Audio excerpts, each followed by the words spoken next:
अस्सलाम वालेकुम दोस्तों, ये आप देख रहे हैं हम नमक और सरों का तेल जो है, जो जानवर हमारे चरा नहीं करते उसके लिए आज हम बना रहे हैं। उनके तालों के ऊपर रगड़ के लगाएंगे।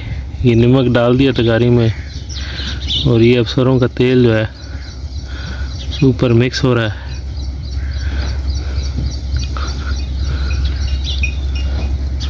डालिए डालिए, खालिस है ये, खालिस घरदा। अब इसको मिक्स करेंगे उमर भाई।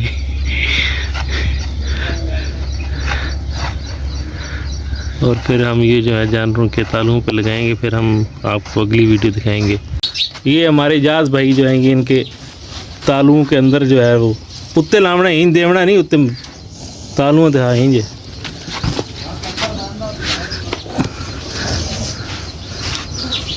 तालुओं के ऊपर रगड़ के जो है वो बच्चे को दे रहे हैं। ये बच्चा हमारा चरा सही नहीं करता खुल के।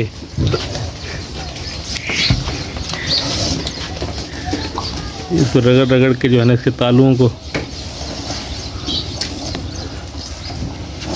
रगड़ रहे हैं ताकि ये चरा अच्छा करे।